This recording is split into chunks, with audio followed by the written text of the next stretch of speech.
T'es le petit chien à trouver à bouffer. Hé hé, coquinou, qu'est-ce que tu bouffes là?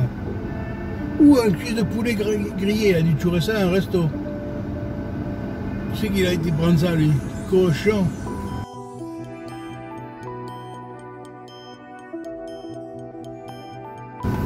Bon ben je reviens de ma nouvelle maison, j'ai signé le bail. Voilà, et j'ai porté 4 merdes et demie. Donc là je rentre à mon ancienne maison pour aller à la boxe, me foutre sur la gueule. Bon ça.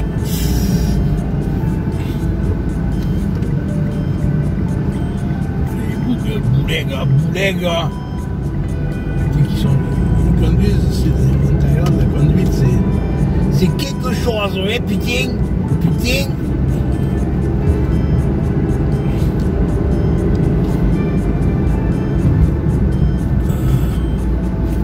Alors, ça me permettra de... Putain, il y a un feu là-bas, mais qu'est-ce que c'est ce truc?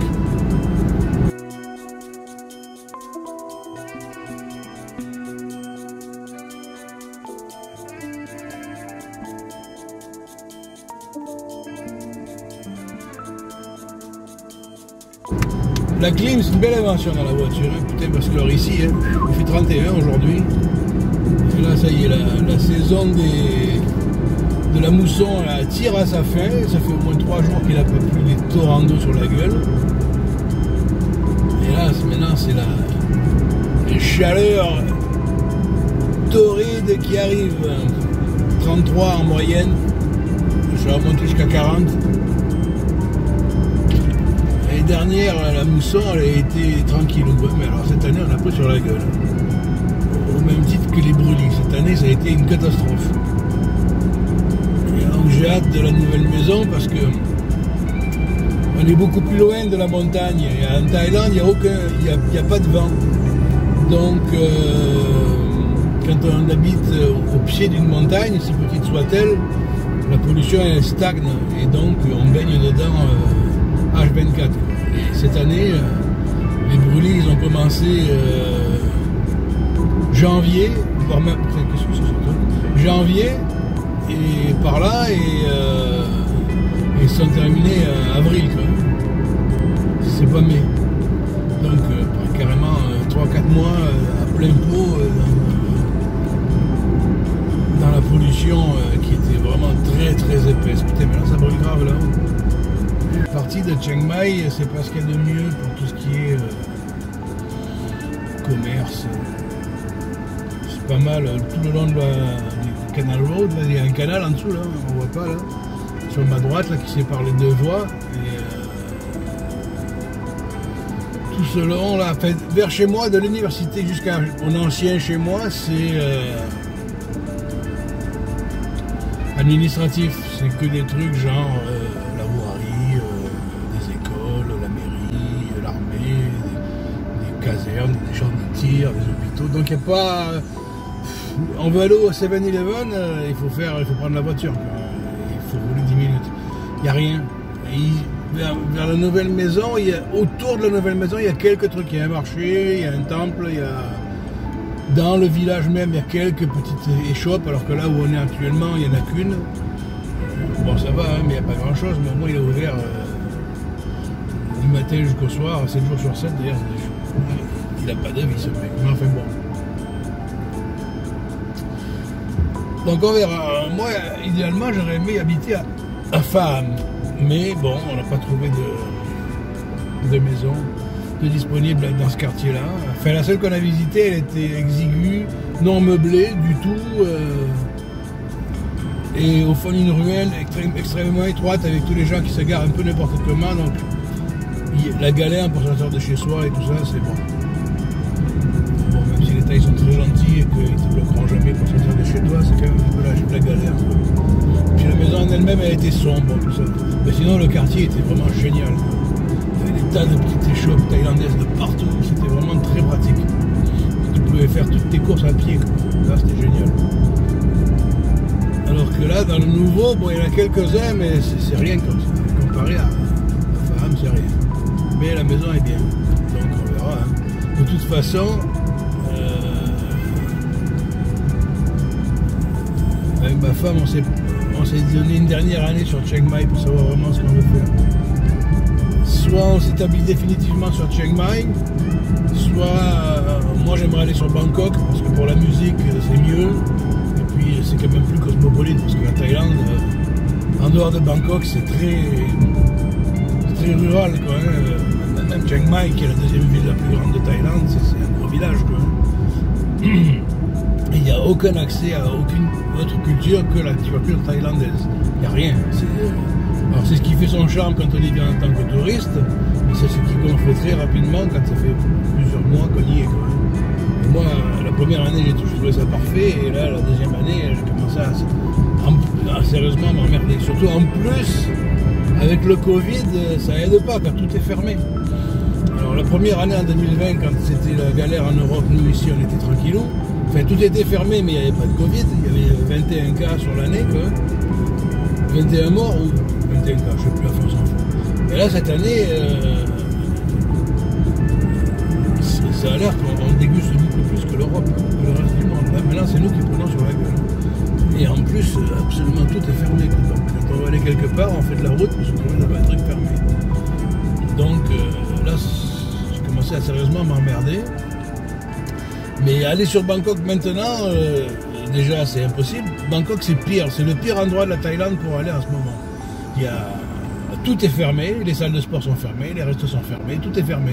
Alors qu'ici, les salles de sport sont ouvertes, les restos sont ouverts mais ils ne servent pas d'alcool, ce qui est très bizarre d'ailleurs. Je ne vois pas en quoi boire de l'alcool à table donne plus le Covid que de boire de l'eau, mais c'est comme ça. Alors qu'on peut acheter de la bière dans un 7-Eleven, tout ce qu'on veut, whisky, tout.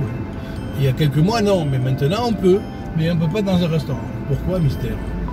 Donc ça a l'inconvénient que tous les restaurants sont vides, donc les restaurateurs pillent les uns après les autres. Que Chiang Mai c'est devenu une ville de plus en plus déserte, enfin, pas déserte mais fermée, quoi, fantôme. C'est une ville fantôme, le centre-ville qui était si vivant il y a quelques temps.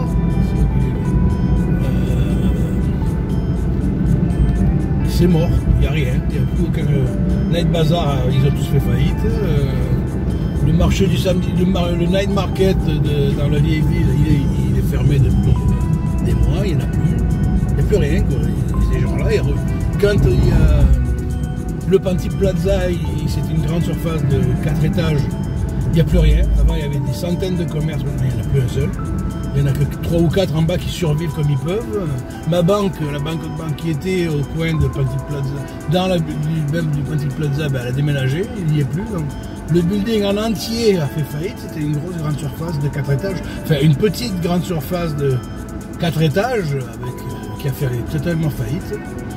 Donc, je me demande ce que... Et donc, quand ils réouvrent, quand ils relâchent les restrictions dues au Covid, il y a des tas de commerces qui rouvrent, mais il y en a beaucoup qui restent fermés, quoi. Et c'est la grande majorité. Et plus ça va, moins ils réouvrent. Tout ce qui est night bazaar, tout ça, c'est fini. Ils ont tous fait faillite. Ils n'ont pas réouvert. Ils n'ont jamais réouvert depuis la première année. Ça, c'est les premiers qui ont morflé, parce que en plus, c'est un endroit qui était 100% touristique. Ils vendaient des cochonneries pour les touristes, mais en fait, c'était très vivant. Il y avait des tas de bars de bouffe pas chers, sympas et très bons. Tout ça, je crois que ça reste encore, mais ils ont pu sacrément prendre un coup dans l'aile parce qu'il n'y a plus personne. Et tous les autres trucs ont fermé, tous les commerces de fringues, les tailleurs, les t-shirts, les cochonneries de tongs et tout ça a pris. Et ça ne rouvrira pas. Donc ça, c'est quand même été une grosse... Le quartier des putes, c'est fermé, tout est fermé. Tout est fermé. Donc, pour revenir à notre solution, c'est soit on verra, c'est pour ça qu'on s'est donné cette année. Moi je m'emmerde à Chiang Mai, mais on verra ce que ça va donner si jamais ça rouvre, ce que ça redevient. Si en redevenant comme c'était avant, je m'emmerde moins, peut-être qu'on restera là. Soit si la situation change, on ira à Bangkok, ce qui est loin d'être le cas pour l'instant, c'est le pire. S'il y a un endroit à pas aller en Thaïlande en ce moment, c'est Bangkok. C'est cher et il n'y a plus rien, zéro. À moins d'aller de chez soi à quelques grandes surfaces qui sont ouvertes pour faire des courses et puis regarder la télé, il n'y a rien. En ce moment, à Bangkok, il n'y a que ça à faire. Marcher dans la rue, devant des commerces fermés. Mais Enfin, c'était les dernières nouvelles, mais ça change rapidement. Mais les dernières nouvelles, Bangkok, tout est fermé. Donc, si l'an prochain, Bangkok c'est toujours pareil, si Chiang Mai c'est toujours pareil, on a la troisième solution qui serait d'aller dans s'établir au village de mes beaux-parents, qui, moi j'ai l'habitude d'appeler ça le trou du cul du monde, la région en 800, qui s'appelle Mae Chem. Et le village de mes beaux-parents, là c'est la capitale du trou du cul du monde. Il y a un fil électrique pour tout le village, zéro commerce, il y a un temple évidemment, une petite école pour les minots, et puis c'est tout. Il n'y a rien. Zéro commerce, zéro rien. Des champs de maïs, des champs de blé. Voilà. C'est typique thaïlandais, alors quand on y va très rural, toutes les femmes font du tissage pour quelqu'un qui... C'est une région qui est réputée pour le tissage, Mae Chem, donc toutes les femmes tissent pour le même bonhomme qui rachète ça au mètre. Hein. Et voilà, et les maris font la terre. Donc quand on y va quelques jours, c'est charmant. Et après le troisième jour, on veut se suicider. Quoi. Mais finalement, maintenant que je commence à y être habitué d'aller là-bas, les gens sont tellement gentils et tellement différents des gens de Chiang Mai, ils sont 1 milliard de fois plus sympathiques. Chiang Mai, les voisins, ils ne te parlent pas. Quoi. Ils attendent que tu sois sorti pour sortir. Ils attendent que tu sois parti pour sortir et ils font comme si tu n'existais pas. Hein. Cette année, là où on est actuellement, ça fait 1 an qu'on y habite, on s'en va, il n'y a que la femme d'en face qui nous parle, et parce qu'elle vend des fruits et légumes, mais qu'on y en achète. Sinon, tous les autres, ils attendent que je sois parti pour sortir, ils font comme s'ils ne me voyaient pas, et quand ils sont obligés, ils me font un petit salut de la tête, mais on voit que ça les emmerde. Hein. Et c'est pas que avec moi parce que je suis un étranger, c'est pareil avec ma femme. Et là où on était avant, à Saint-Quentin, c'était pareil. Au bout d'1 an, il y avait la voisine d'en face qui nous parlait, et qui elle avait rien à vendre, pourtant elle nous parlait, elle me disait bonjour, et elle me souriait. Et il y avait aussi une vieille dame qui me parlait, je comprenais rien, mais au moins elle me parlait, et puis des amis expatriés au fond du lotissement. Mais sinon, Chiang Mai, c'est typique. Alors qu'au village de ma femme, tu rentres chez les gens, tu te sers à boire, il n'y a aucun problème, hein, t'es chez eux. Quoi. Chez eux, c'est chez toi. Il faut dire que, parce que ma femme est de là, hein, si j'étais tout seul, il me faut sortir un peu de pied. Parce que ma femme est de là, la première fois que j'y suis allé, j'ai halluciné. Je me suis dit, qu'est-ce que tu fais? Elle rentrait chez les gens, elle se mettait à arroser, la maison d'après, elle ramassait le linge, elle le pliait, elle rentrait, elle foutait sur une... Elle rentrait, elle le rangeait dans la maison. Je dis, mais qu'est-ce que tu fais? Et c'est comme ça pour tout le village. Donc, c'est vrai que c'est très reculé, mais c'est très sympa en même temps, parce qu'on connaît beaucoup plus de gens là-bas qu'à Chiang Mai. Et surtout elle, parce que les Thaïlandais qui viennent des villages pour travailler en ville, ils connaissent que l'usine où ils travaillent, la chambre qui est la plus proche possible de l'usine, les quelques street food dans le coin pour bouffer, parce que dans les chambres qu'ils louent par mois, il n'y a pas de quoi cuisine, donc ils vont tous bouffer des street food, des machins et des trucs comme ça. Et puis c'est tout. Et le reste, ils ne connaissent pas. Parce que dès qu'ils ont un week-end de libre, ils retournent au village. Bon, ça c'est le village de mes parents, le village même. Mais si on va là-bas, j'ai dit, il est hors de question qu'on soit dans ce village, mais il n'y a rien. Et donc on serait à Mae Chem, qui est la ville, parce qu'ici c'est un petit peu compliqué, comme Chiang Mai, c'est le nom d'une ville, mais c'est aussi le nom de la province. Donc quand quelqu'un te dit qu'il habite Chiang Mai, ça peut être à côté de chez toi comme à 300 km. S'il habite à Lampung ou comme ça, il va te dire qu'il habite Chiang Mai. Mais il habite la province de Chiang Mai, non pas Chiang Mai. Et donc Mae Chem, c'est pas une province, parce que le nom de la province, je l'ai oublié, mais c'est un... Ça englobe des tas de villages autour de la ville, et Mae Chem, c'est la ville. Et la ville, bon, ben, il y a des lycées, il y a des salles de sport,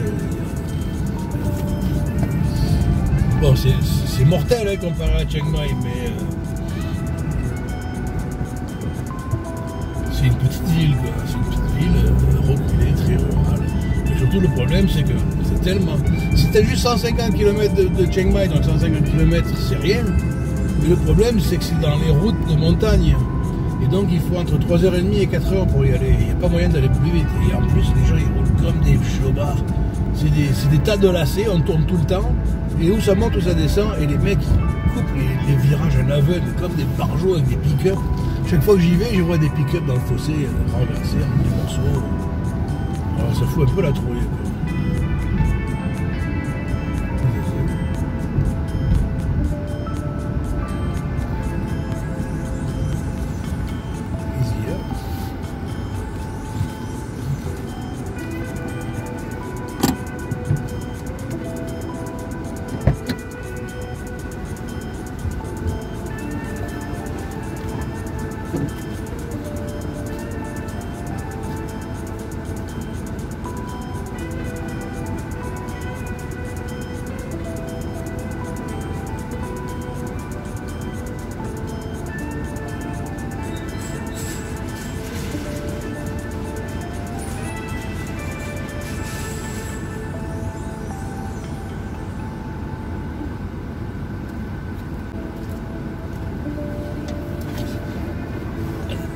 Il y a une odeur de cramé dehors. Au début, je pensais que c'était la bagnole, mais j'ai l'impression que ça vient de l'incendie qu'on a vu. Ça sent un drôle d'odeur. Je sais pas ce qu'ils ont brûlé, mais ça pue. Enfin voilà, l'ancienne maison, enfin la maison actuelle pour encore quelques jours. Et puis voilà, donc j'y étais bien ici, mais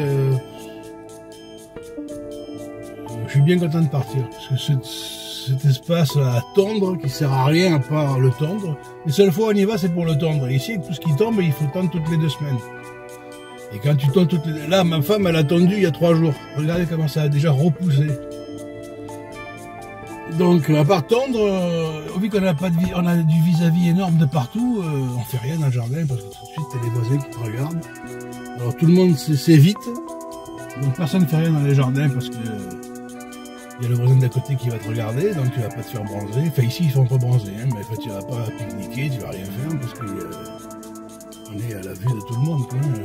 Tout le lotissement a dû me voir à poil des centaines de fois.